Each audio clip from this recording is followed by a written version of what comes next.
Daniel Mercer was the man everyone thought was a cop. Confident, sharp in uniform, and always first to step beyond the yellow tape. But in reality, he was nothing more than an impostor whose greatest crime was convincing an entire city he belonged among the real officers. It began quietly, almost too quietly to notice. In a city where sirens were common and flashing lights cut through the night every other block, no one paid much attention to the extra figure drifting into the chaos. He was tall, dressed in dark blues that resembled an officer's uniform, and carried himself with the certainty of someone who belonged. When neighbors peered out from their porches or windows, they saw him moving confidently behind the yellow tape, jotting notes onto a clipboard or talking with victims in hushed tones. To the untrained eye, he was simply another detective doing his job, and because crime scenes were confusing and fast-moving, no one thought to question him. He blended in with the real officers so naturally that even those who worked beside him for a few minutes didn't feel the need to stop and look closer. The first known sighting happened after a break-in at a convenience store. The man slipped into the crowd of investigators, stood near the shattered glass, and examined the cash register as though cataloging evidence. He nodded when real detectives gave instructions, and soon he was gone. It was strange, but not alarming. Weeks later, he turned up again, this time at the scene of a car accident. He directed traffic for a few minutes, even guiding paramedics where to park. No one realized he wasn't authorized. He carried a radio on his belt, though it wasn't tuned to any department frequency. It was all for show, and it worked. As the months passed, his presence grew more frequent. Whenever sirens wailed, there was a chance he would appear, arriving in a dark SUV fitted with flashing lights that mimicked official ones. The vehicle was convincing from a distance, the kind of detail that erased any doubt about his identity. Residents assumed he must be some sort of plainclothes officer, perhaps part of a specialized unit that wasn't well known. He seemed too comfortable to be questioned. What made him harder to detect was the way he studied the real officers. He copied their gestures, their shorthand, even the way they handled evidence bags. He watched how they asked questions and memorized the rhythm of their voices. Over time, his act became sharper. He wasn't just standing by anymore, he was moving deeper into the heart of the crime scenes. Victims often remembered him because he listened closely. Writing down details others seemed too rushed to capture. They thought he cared more than most. In truth, he was gathering information for reasons no one yet understood.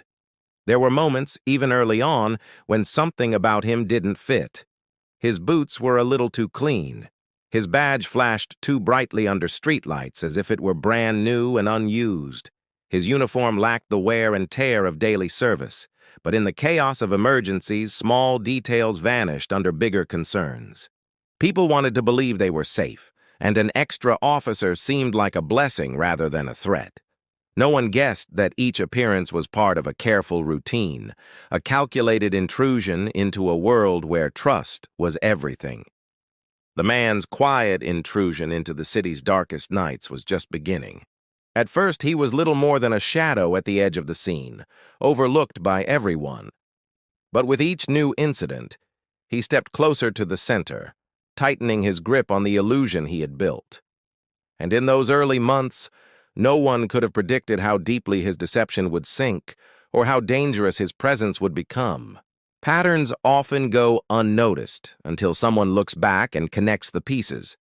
At first, the man's visits to crime scenes seemed harmless, almost helpful.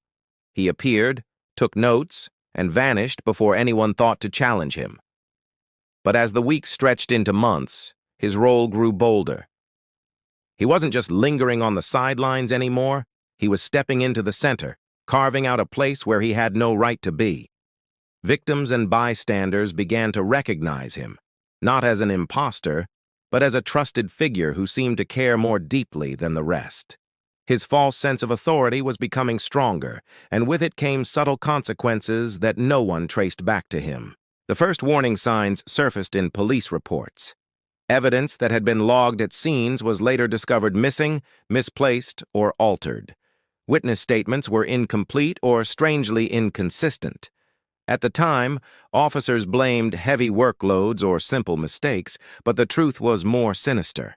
The man had been collecting information that didn't belong to him, slipping items into his bag under the guise of official duty. Victims were too shaken to notice, and fellow officers were too distracted to intervene. His interference was invisible in the moment, but glaring in hindsight. Victims often remembered how personal his questions were. He didn't just ask about what they saw or heard. He pressed further, digging into details about where they lived, who else was in their homes, even their financial troubles. People, still shaken from trauma, answered without hesitation, assuming they were speaking to a detective who could protect them. Days later, they wondered why those questions had been asked at all. But no one reported the odd behavior because no one suspected an outsider. It seemed unthinkable that a man could insert himself into such sensitive moments without being discovered. The more he practiced, the smoother his act became. He arrived with official-looking paperwork and evidence tags that, at a glance, matched the real thing. He scribbled into notebooks with codes and abbreviations he had memorized from watching officers work. His uniform was adjusted carefully each time, improved after every appearance. He carried props, a flashlight, gloves, a radio clipped to his shoulder, that gave him the weight of authenticity. His SUV, fitted with flashing red and blue lights, sealed the illusion before he ever stepped out. From a distance, he looked indistinguishable from the men and women sworn to uphold the law. It wasn't long before his presence began to draw suspicion from within the department. Detectives comparing files noticed small errors. Evidence trails that should have been clean became tangled. One officer noted that a burglary scene had been handled by someone he didn't recognize, though the paperwork claimed otherwise. Another pointed out a witness report signed by a name that didn't exist in the system. The strange pieces began to stack, and a quiet unease crept in. Someone was interfering with investigations, and the consequences could no longer be ignored. Yet even as the cracks showed, the man remained confident. He kept arriving at scenes, kept playing his part, certain that no one would dare accuse him. His pattern was clear now, even if most couldn't see it. Slip in, collect what he wanted, and disappear before the truth caught up. What had once looked like dedication now revealed itself as something far more dangerous, and the damage he left behind was beginning to grow. The breaking point came on a humid night when flashing lights painted the downtown streets red and blue. A homicide had rattled the city, drawing detectives, patrol officers, and forensics to a narrow alley where a body lay under a sheet. The scene was tense, every detail critical, every movement carefully logged. And into this storm walked the man who had built his false identity brick by brick. He emerged from his SUV, clipboard in hand, a badge gleaming against his chest. For a moment, no one questioned his presence. He moved with his usual confidence, stepping past the tape as though he owned the ground beneath his feet. But this time was different. There were more eyes on him than usual, and not everyone was convinced. A detective already on scene watched as he strode in, making notes and muttering about evidence placement. Something about the way he barked instructions felt forced, as though he were imitating a role rather than playing it naturally. His uniform looked sharp, but not in the way an officer's clothes usually did. There was no wear, no scuffs, no marks of long shifts spent in the field. The detective's suspicion sharpened when he glanced at the badge number the man flashed so confidently. It matched the records of a retired officer who had left the force years before. Meanwhile, other officers began to whisper. Some had seen him before but couldn't place his name in any department roster. He had never joined their roll calls, never signed paperwork, never appeared in meetings. Still, he acted as though he belonged, weaving himself into the investigation with practiced precision. He crouched near a bloodstain, scribbling notes that he would never file. He questioned bystanders, gathering information that would never enter the official record. And all the while, he radiated the authority that had carried him through months of deception. The turning point came when a patrol unit decided to check his vehicle. From the outside, it looked official. Lights mounted on the dash, a police-style cage inside, decals that looked convincing at a glance.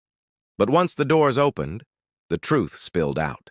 Instead of standard-issue equipment, the SUV was packed with props. There were fake evidence tags, notebooks filled with copied police jargon, and even counterfeit identification cards bearing different names. Most unsettling were the crime scene photos tucked into folders, images he had no right to possess. Some were from cases that had never been made public, stolen during his false appearances at investigations. When the discovery reached the lead detective, the pieces began to fall into place. The missing reports, the misplaced evidence, the strange inconsistencies, they all pointed back to this impostor who had managed to worm his way into the city's most sensitive moments. Yet, even confronted with suspicion, he refused to back down.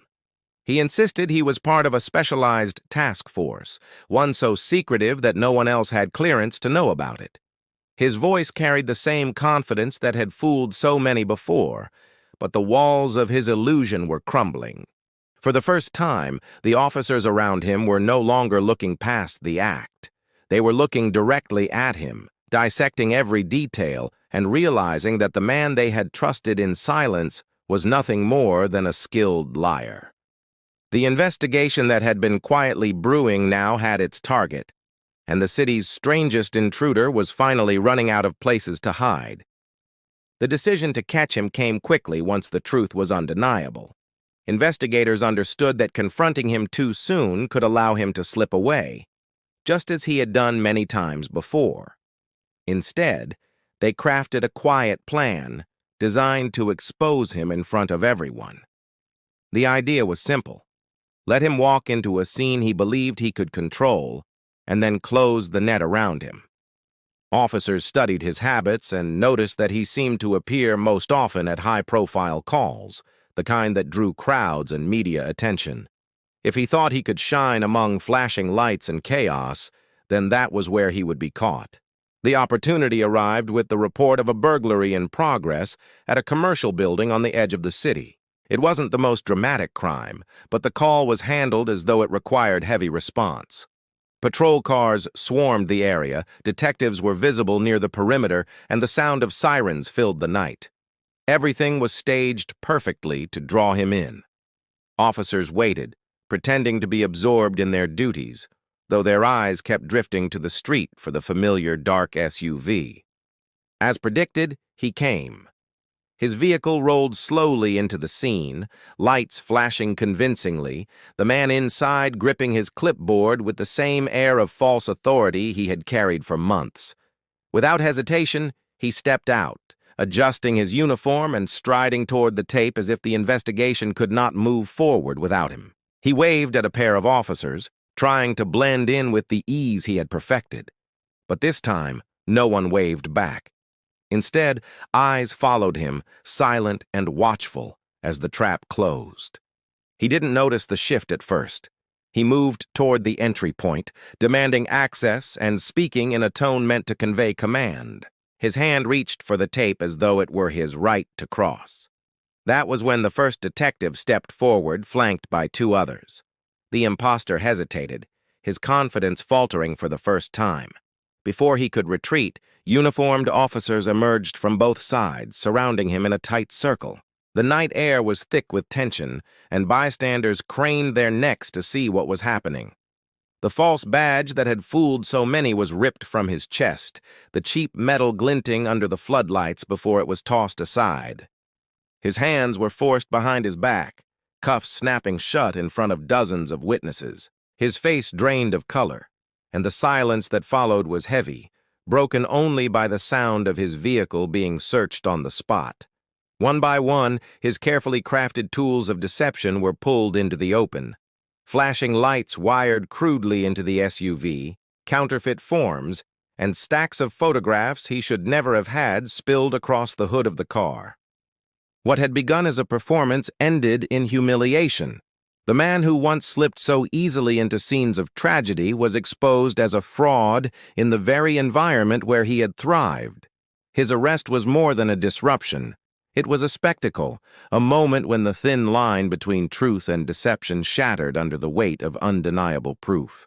The crowd that once might have trusted him now stared at him as though seeing a stranger for the first time. And for the officers who had endured months of confusion and interference, the act was finally over. When the man was taken into custody, the full scale of his deception began to unfold. Investigators who thought they had seen every kind of fraud were shocked by the depth of his obsession. His home, a modest two-story house on a quiet street, became the center of a search that revealed just how far he had gone to live his fantasy. Rooms were filled with carefully organized binders containing stolen notes, crime scene sketches, and photographs that had never been released to the public. Evidence that officers had once believed was lost or mishandled was now spread across his basement, labeled in his own handwriting as if he were cataloging a private archive. It was less a home and more a shrine to his false career. What disturbed investigators most was the precision of his collection. Victims' personal details were written on index cards, complete with addresses, phone numbers, and even financial information. Boxes of uniforms were stacked in closets, some bearing patches from departments he had never set foot in. There were fake credentials for agencies across the state, each one slightly altered but convincing at first glance. He had studied the system so closely that he built an entire alternate identity around it, one he could step into at any moment. It was clear this was not a game or a prank. It was a life he had chosen to build brick by brick, piece by piece, until he almost believed it himself. Prosecutors quickly realized that his charges would stretch beyond simple impersonation. Every stolen file represented tampering. Every manipulated report meant obstruction.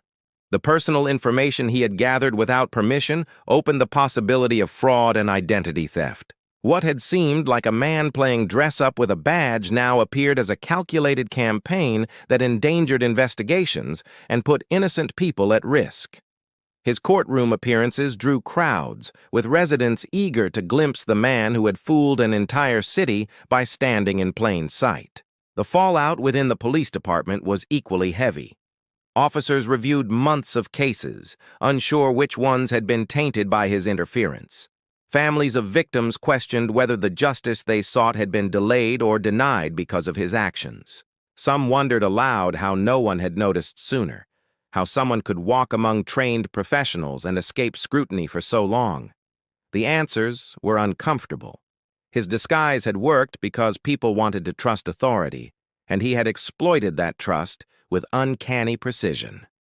The sentence he faced was severe, but even then questions lingered. What had driven him to such extremes? There was no clear financial gain, no evidence of him selling stolen information. It seemed instead that he craved the respect, the control, and the illusion of power that came with the role. He wanted to stand where others could not, to be seen as the one in charge when chaos erupted. That desire had led him down a path where his fantasy collided with reality, leaving a trail of broken trust in its wake. In the end, his story became a chilling reminder. At crime scenes, where the public relies on certainty and truth, even one false figure can turn order into danger. The man who once blended so seamlessly into the ranks of real officers was stripped of everything he had built, left only with the hollow image of a life he never truly lived.